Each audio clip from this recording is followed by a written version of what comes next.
Page 40, Chord Etude. I think we've had chord etudes before, so the idea is you know what a chord is, and you know what an etude is, and you put them together, and here we go. But here we have a different chord. So at the top of the page, introducing you to the F chord. So let's review our chords again, our understanding of what we know about chords so far. Well, some of it. Remember the C chord here. And a chord, we're dealing with 3-note chords. Those are called triads, by the way. Tri means 3, so a 3-note chord is a triad. I don't know where the ad came from. Just don't bother me here. It's too early in the morning here. So, but a C chord is every other note, and the bottom note is C, because that identifies it. When it's in this arrangement, the bottom note identifies the chord, C chord.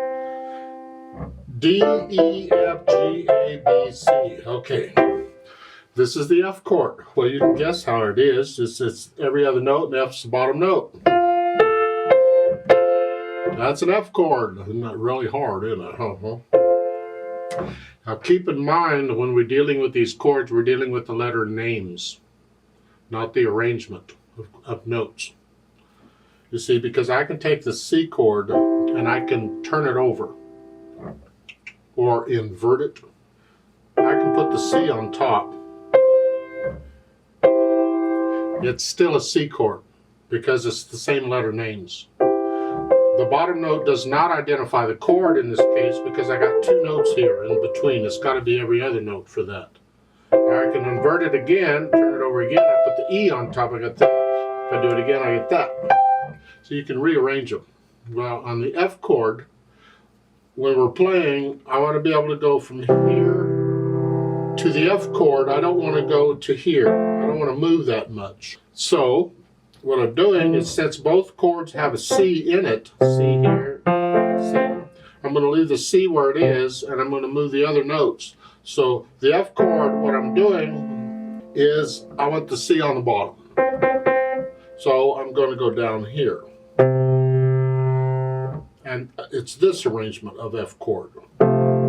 Because that way I can go from the C chord to the F chord without moving the hand. The thumb comes up, that's all.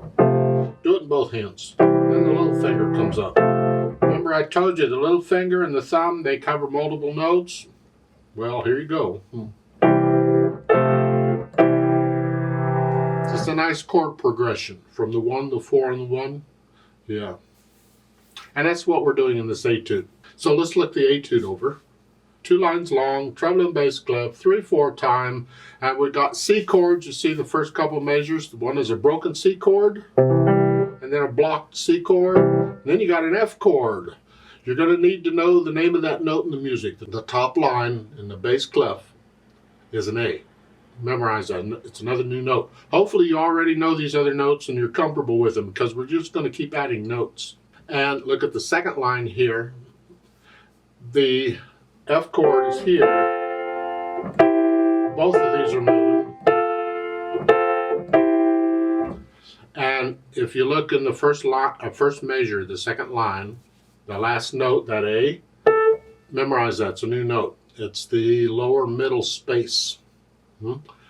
So that's an A. Just memorize these notes. And these are the chords we're using. Okay, block or broken or whatever. There's a repeat sign. You'd play it twice, so it'd be 4 lines long. How fast you go is up to you. Just be accurate. A steady beat all the way through. No hesitations. And hopefully you'll get to where you can play this without looking at the keyboard. So that's a little tougher because now you're moving up here. And you need to learn to feel this.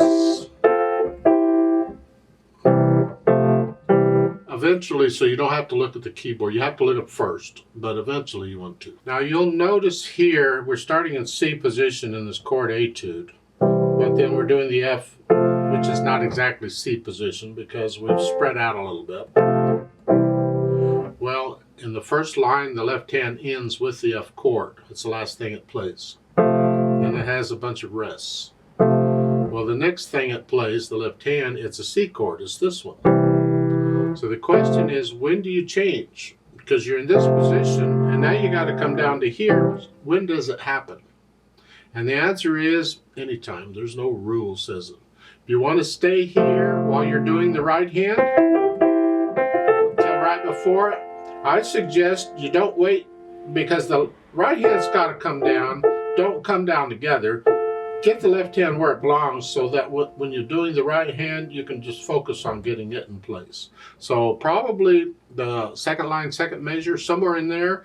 While you're playing that, holding that down, then you can move the left hand back to C position. But as I said, you can do it immediately if you want.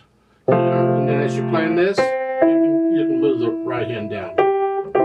It's up to you on when you do that. So then we add the articulation, and that's the phrasing, or the slurs, I should say. Just connect the notes as best you can. Lift up. It's like lifting up to take a breath between the slur lines.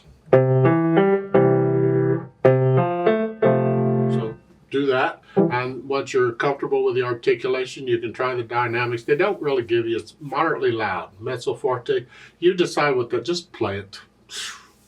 You really ought to practice these loud and soft both. So you probably should play it first time on the loud side, and then when you repeat it, play it on the soft side, just for the practice of playing loud and soft. The control of it.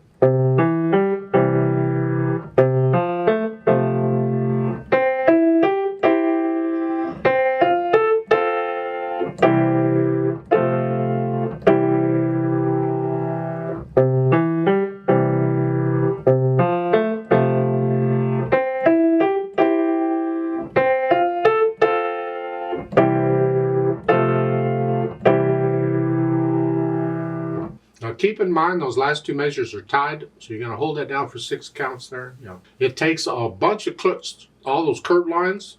Every note's got to have its own, so you got 6 of those curved lines because you got 6 notes. Let's try this together slowly to double check the notes and the rhythms. I'll give us 3 counts, and we are going to repeat it. Yes. 1, ready, go.